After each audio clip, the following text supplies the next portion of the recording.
Não é? Então, se a pessoa não serve nem para ser teu amigo, vai ser marido, vai ser esposa. Então, dentro da igreja, você tem que ver uma pessoa que tem temor de Deus, que seja envolvida com uma obra, que vai te aproximar mais de Deus, que vai te ajudar na caminhada, que não vai te afastar dos caminhos do Senhor. Você sabe que vai te proteger, que vai te ajudar a crescer na fé, a servir a Deus, a cumprir o projeto de Deus junto. Você já tem que olhar, imaginar a pessoa. Não imaginar a pessoa lá naquilo lá. Mas você tem que olhar assim, não. Você tem que se ver com a pessoa indo no domingo na igreja, com os filhos. Será que vai criar bem os meus filhos? Que valor que vai passar para os meus filhos? Entendeu? Então é assim que você tem que escolher. E da mesma forma você tem que deixar a pessoa te conhecer. Não seja quem você não é. Não tome a fórmula lá do Ed Murphy para querer ser algo que você não é. Seja verdadeiro. Eu disse há alguns minutos, não sei se eu complementei, uma relação duradoura não é alicerçada sobre o pilar da perfeição. É alicerçada sobre o pilar da verdade. Você não precisa ser perfeito, mas você tem que ser verdadeiro. Você tem que ser autêntico. Porque quando a paixão acabar, aquilo ali que restou pode ser aperfeiçoado. Não é que a pessoa vai te mudar, mas você pode desejar mudar. Porque quando você ama alguém, você tem alguém que você vê que tem valor, você tem vontade de ser melhor para fazer a pessoa feliz. Sim ou não? Você já sentiu isso? Você viu uma pessoa tão legal que você pensou, poxa, eu quero ser melhor, porque eu quero fazer aquela pessoa, ajudar ela a ser feliz, eu quero agradar. Então, a pessoa te motiva a querer ser o melhor que você pode ser. Quem já passou por isso? Vocês estão altas experiências, né? Então, as pessoas estão pulando essas etapas. Então, elas mal se conhecem. Quem conhece aqui? Pastor, eu conheço. Mal conheceu o rapaz, a menina, e já se juntaram. A menina tem até filho. Levanta a mão aí quem conhece. A possibilidade de essa relação acabar, virar em divórcio, é bem grande. É bem grande. Não estou rogando praga, mas as estatísticas mostram isso. As estatísticas mostram. Hoje se casa muito mais do que se casava antigamente, mas se separa muito mais. Hoje as pessoas não querem lutar pela relação. Se você casa com alguém que tem outros valores, a pessoa não tem o mesmo valor. O casamento é um só, é para toda a vida. A palavra de Deus não. A Bíblia diz em Malaquias, eu, o Senhor, odeio o divórcio. De repente você vai casar com uma pessoa que para ela assim, não, a hora que eu não estiver me sentindo feliz, eu separo. Aí você tem os valores de Deus, você quer lutar pelo casamento, mas a pessoa te dá um pé na primeira. Então, se a pessoa tiver o mesmo valor, os dois podem passar por crise. Eu já passei por crise, já dormi no sofá. Já passei. Na época eu achava que estava certo. Eu não dava atenção para minha esposa. Como eu trabalhava secular, o pouco tempo que eu tinha, eu estava sempre na igreja, no monte, na rádio, na visita, expulsando capeta aqui e lá. E aí minha esposa queria conversar, queria ir no shopping, queria um amigo, queria minha presença. E eu estava sempre na rua, chegava em casa podre, exausto. Daí ela brigava comigo, eu achava, o diabo está usando a minha esposa. Eu pensava isso, o diabo está usando a minha esposa. Uma vez até falei, Senhor, escolhe um e leva, porque eu não aguento mais essa mulher. Não queria me separar, né? Então, até que a morte separa, escolhe um e leva. E sabe, e hoje eu percebo que eu estava errado, porque a minha primeira igreja é a minha família. Amém? A minha primeira igreja é a minha família. Se eu não tiver tempo para viver o evangelho, para ser um marido cristão, um pai cristão, um funcionário cristão, como é que eu vou passar Jesus para as outras pessoas? E hoje eu amadureci mais. Então hoje eu dou prioridade para minha esposa. Eu abro mão de muitas coisas para agradar ela. Mas na época não tinha essa maturidade. Entendeu? Então hoje conhece a pessoa e se deixa conhecer. E foca em estudar. Foca em terminar o primeiro grau, o segundo grau, em fazer um Enem, em tentar a URGS, de repente fazer um curso técnico, e você vai ver que talvez até através desses cursos da faculdade você vai conhecer pessoas de outras rodas assim, que vão estar alinhadas assim para se encaixar com uma pessoa que você vai ter um futuro junto. Às vezes não é tempo, eu sei que a pessoa se sente sozinha e ela quer logo alguém, mas às vezes não é o tempo de Deus para você, porque quando é o tempo, a pessoa aparece, nem que seja nem assombração, ela aparece, Deus coloca. Você crê em Deus? Amém. A Bíblia diz assim que Adão andava no meio do jardim sozinho, olhando a natureza perfeita, e ele estava se sentindo sozinho, e Deus olhou e disse assim, ó, não é bom que o homem fique só, far-lhe-ei uma auxiliadora, que ele seja idôneo. Foi lá, colocou um sono, tirou uma costela e fez a Eva, colocou do lado dele. Então, Deus vai colocar a pessoa no teu ciclo, no teu convívio. Se precisar, Ele vai fazer assim, ali, criatura. Ele vai colocar, de alguma forma você vai ver. Agora, não tenta apressar. A carência, ela pode destruir uma vida. Porque a pessoa que está carente, ela aceita qualquer não acabado. A pessoa carente, para não ficar sozinha, ela acaba entrando em relações que já começam fadadas ao fracasso. Ela nem escolhe. Ela nem escolhe porque ela está carente. Ela, tendo 2 braços, tá bom. Ela não escolhe porque ela está carente. Qualquer um serve. Mas a pessoa que é de Deus, ela não escolhe por carência, por beleza, ela escolhe por caráter. Ela ora antes. Você vai conhecer a pessoa, vamos orar junto? Vamos buscar em Deus para saber se é o projeto dele para a nossa vida. Porque às vezes a pessoa pode ser de Deus, você pode ser de Deus, mas o projeto de Deus não se encaixa. Não quer dizer que o outro não é de Deus. Simplesmente não se encaixa. Ou pode ser que sim. Então o correto, você está na igreja lá no culto, adorando a Deus, terminou o culto, fica conversando, viu alguém que te chamou a atenção, conhece a pessoa, veja com quem a pessoa anda. Só anda com quem não presta. Dizem que nós somos a média das 5 pessoas com quem mais andamos. A pessoa só anda com mal acabado. É mal acabada. Só anda com pessoa que trai. Só anda com pessoa que só fala palavrão. Só anda com pessoa que não presta. Provavelmente ela não presta. Tem gente que posta assim, eles vão lá desabafar na internet, né? Dedo podre, só homem que não presta. Provavelmente ela não presta. Provavelmente ela não presta. Entendeu? Então, conhece a pessoa, viu que a pessoa é de Deus, a pessoa é comprometida, a pessoa é firme, a pessoa é constante, a pessoa tem características de Deus. Ora a Deus. Se a pessoa mostrar interesse, vamos orar juntos? Ora juntos. Deus, mostra para nós se é o teu projeto que a gente venha construir uma família, se casar. Com certeza, assim, a probabilidade de dar certo é muito grande, porque vocês construíram sobre a rocha. Não construíram sobre a paixão. Que paixão hoje você está apaixonado, amanhã é que nem meu amigo. A paixão já acabou aqui e já está apaixonado por outro lá. Meu amigo, quem conhece alguém assim? Talvez até você já foi assim? Está toda hora apaixonado. Quem já? Apaixonado por um, apaixonado por outro. O coração é enganoso. Jeremias disse lá em Jeremias 17, 9. Enganoso é o coração do homem e demasiadamente corrupto. Quem o conhecerá? Então o pior conselho que você pode dar, miga, faz o que manda o teu coração. Faz o que manda o teu coração. Teu coração é que sabe. É furada. Porque o coração, se mudar a música, o coração muda. Muda. Quem aqui já estava assim? Você ouviu uma música que te lembrou alguém, daqui a pouco você fica ali viajando, entra naquela vibe, quando vê, você já está apaixonado pela pessoa. Aquele sentimento reavivo, parece que você está revivendo aquele momento que já passou, a pessoa já está até com outro. E você fica ali, coração enganoso.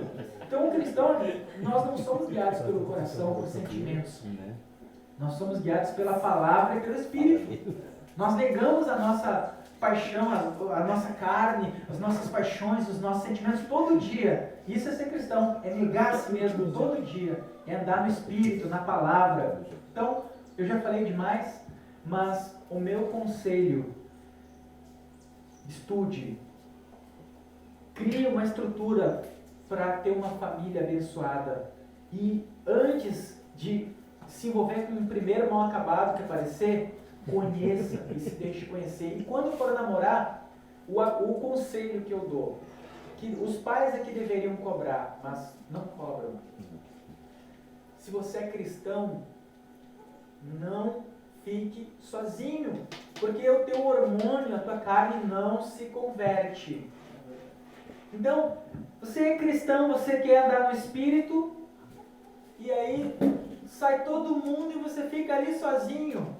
A mão não obedece, a língua não obedece, a boca não obedece. Você vai acabar pecando. Depois, Senhor, tem misericórdia, me perdoa. É como se você ficasse ali tentando a Deus, todo na beira do precipício. Quando... vocês estão entendendo, irmãos? Amém. Está cansativo? Vocês querem que eu já acabe? Quando Adão pecou, quando chegar no céu eu vou dar um cascudo em Adão. Ó, assim na orelha.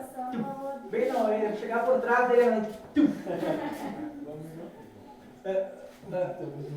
Adão foi criado perfeito em santidade.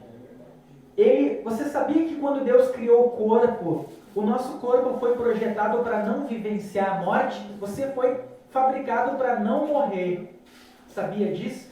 O homem, antes do pecado original de Adão, antes de comer do fruto da árvore do conhecimento, ele não adoecia, ele não pecava, ele era puro, tanto que ele estava nu e ele não sentia vergonha. O Senhor vinha todo dia na viração da tarde, conversava com ele estava ali com Eva e ele não sentia vergonha porque os olhos eram puros. Tito, se não me engano, Tito 1,15, não, 3, 9, 10 e 11. É tanto versículo na minha cabeça que às vezes eu enrolo. Diz assim, todas as coisas são puras para os puros, todavia para os impuros descrentes nada é puro, porque tanto a mente como a consciência deles já estão corrompidos. No tocante a Deus professam conhecê-lo, todavia o negam por suas obras, que estão reprovados para toda boa obra. Está certo? Está certo? Está certo. Eu queria saber se tu sabia o versículo que tu estava. E ele era perfeito. Por exemplo, Adão não via Eva nua com malícia. Digamos, o homem não se sentia tentado a fumar, a trair, a mentir. Ele era puro. Quando o homem pecou, ele perdeu a natureza semelhante à natureza de Deus e recebeu uma natureza pecaminosa, a natureza adâmica. Hoje, toda criança que nasce, inclusive você já nasce trazendo dentro de você a natureza adâmica, pecaminosa. A criança tem 100 brinquedos, tem um que ela nem toca, vem outra criança e pega aquele que ela não gosta. Me dá, é meu. Já virou o que ela mais ama. O ser humano já tem dentro de si uma natureza que tem uma tendência a pecar, a fazer o que é mal, a quebrar as leis de Deus. Quando a pessoa se converte e a pessoa ela não tem poder de vencer essa natureza, ela é escrava dessa natureza. Jesus falou lá em João 8:34, mais ou menos: em verdade, eu vos digo, aquele que pratica ou comete o pecado torna-se escravo do pecado. O homem é escravo do pecado. A natureza adâmica, ela não pode agradar a Deus. Romanos 8 também fala, aqueles que estão na carne não podem agradar a Deus. Eles são escravos.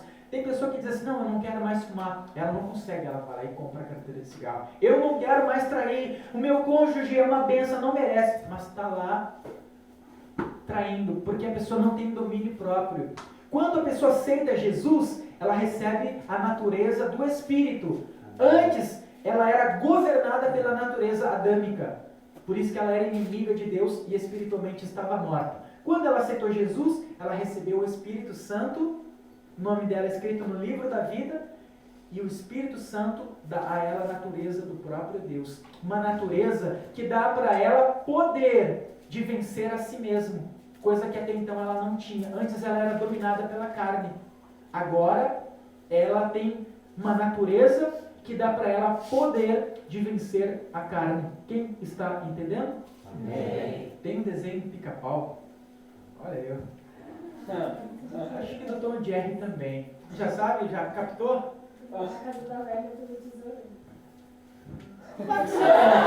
Matsumoto. O Pica-Pau, ele tem assim um anjinho do lado direito e um demoninho do lado esquerdo. E aí o demoninho fica assim, ó, dá um pedaço de pau para ele, diz, vai lá, mata, acaba com ele. Aí o anjinho, não faça isso, é mal. E ele fica naquela guerra, sabe? Mais ou menos isso que acontece. Gálatas 5:16 em diante, Paulo diz assim, ó, digo, porém, andai no Espírito, e jamais satisfareis as concupiscências da carne. A carne luta contra o Espírito, e o Espírito contra a carne, para que não façais porventura o que seja do vosso querer. Ou seja, dentro de você tem uma batalha todo dia, todo momento, a cada hora. Alguns percebem, outros não. Eu vivo essa batalha todo dia. É um tédio, é difícil. E dentro de você tem a natureza adâmica, mesmo quem já se converteu, quem recebeu o Espírito Santo, quem prega, quem toca, quem expulsa demônio, quem cura enfermos, quem tem o nome no livro da vida, mesmo essa pessoa, a natureza adâmica, quando ela aceita Jesus, ela não é aniquilada, ela não deixa de existir, ela continua ali, querendo que a pessoa faça a sua vontade, querendo que a pessoa se incline à carne, querendo que a pessoa busque. E o que a carne quer? Sexo, drogas e rock and roll.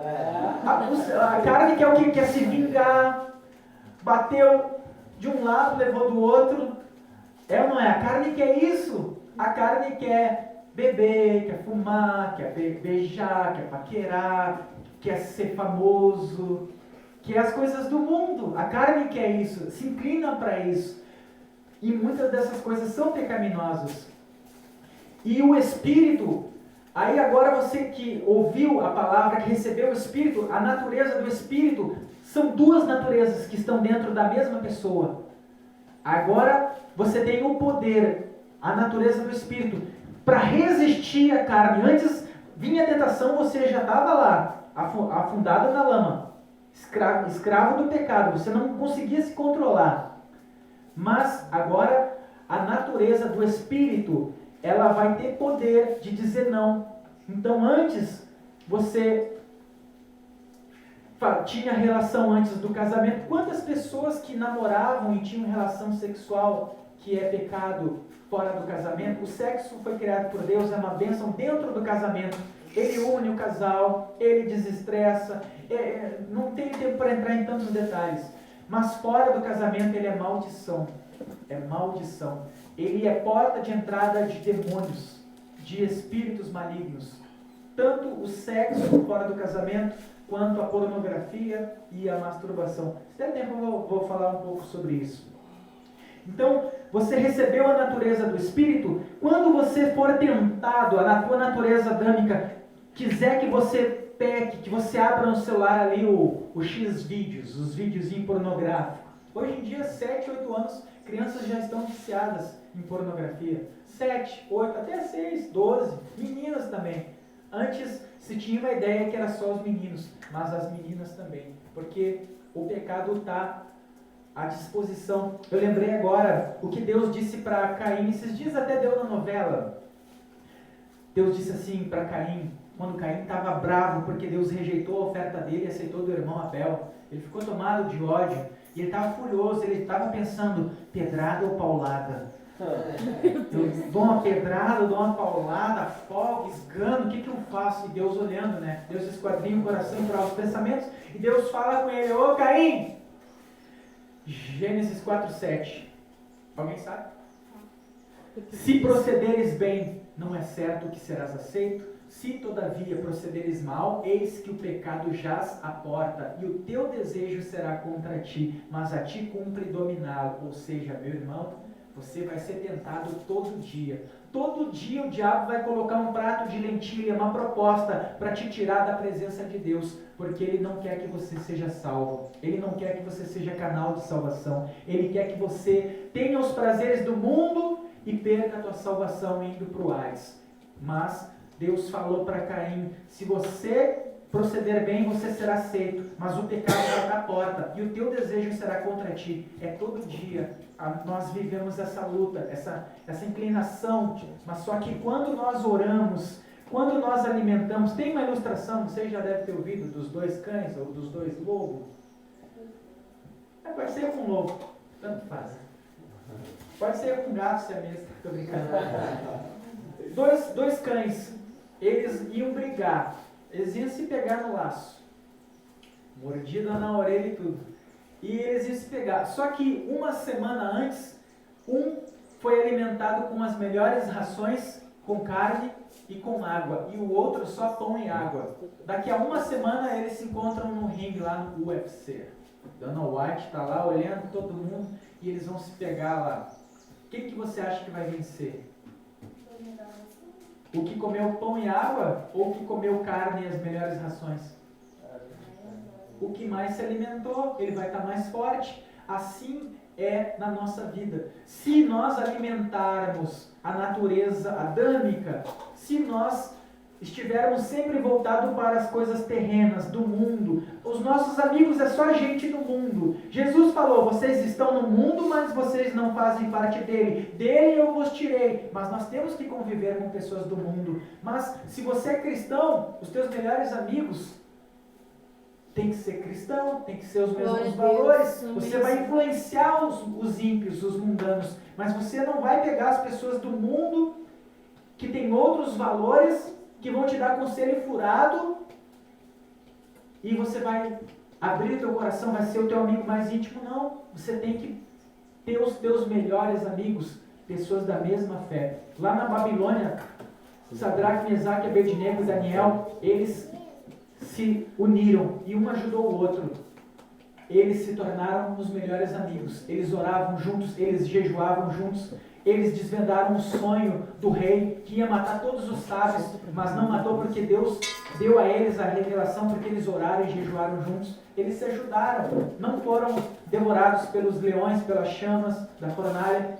Então, se você é de Deus, um conselho que eu te dou: você pode conviver, você vai ter colegas, você vai conviver com pessoas do mundo. Você não tem que tratar elas como leprosos, mas para o teu ciclo pessoal, para a tua intimidade, para você abrir o coração, desabafar, meu conselho,